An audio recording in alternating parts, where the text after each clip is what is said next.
The next one. Back to Ukraine and the deaths of those Ukrainian POWs. So the U.S. is coming under, you're saying like a whole fabricated, propaganda narrative is being spun.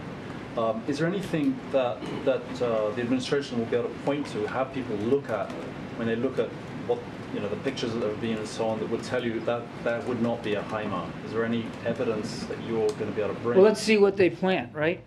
I mean, let's see what they let's see how they play this, and if we have evidence or information that suggests that they're going to plant evidence to include maybe pieces of HIMARS, we'll see what they do with it. I mean, I think yes. I mean, analysts would probably, depending on how big the piece is, and well, you'd be able to look at it and know whether it was in fact coming from the munitions that HIMARS fire. Is that what you? Yeah, I kind of meant starting from now, not when whatever is going to be shown to journalists is shown. I mean, now, so far, is there anything that people could look at and say that doesn't look like a HIMARS impact, or yeah. Is there anything the U.S. is going to be able to bring forward itself? I'm not aware of any imagery now that we have that will allow us to do that. But look, this is all fresh information. We'll see what they do with it,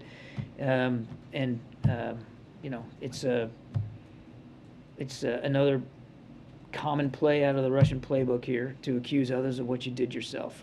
And I'm not a criminologist, but I reckon you don't plant evidence unless you're trying to put the blame on somebody else. Just quickly on Iran, if I might, the nuclear talks that have restarted. Would it be fair to describe this as a last-ditch effort? I'm sorry. The Iran nuclear talks that have restarted. A last-ditch effort. Yeah, is it fair? Because I mean, the Europeans are calling it like a little bit of a last-chance saloon. I would tell you clearly. I mean, look, the negotiations are pretty much complete at this point. You heard the president say, we're not going to wait forever for Iran to take this deal. It's a deal on the table. They ought to take it. I'm not going to slap a label on it and say last ditch, but clearly time does appear to be getting very short in terms of being able to get to a deal. And again, we urge Iran to take this deal on the table. No problem in the Middle East, none. It gets easier to solve with a nuclear-armed Iran. Kirby, way back. Thank you very much. The U.S. Senate, as well as President Zelensky, called on the administration to designate Russia as a state sponsor of terrorism. Is President Biden willing to do it?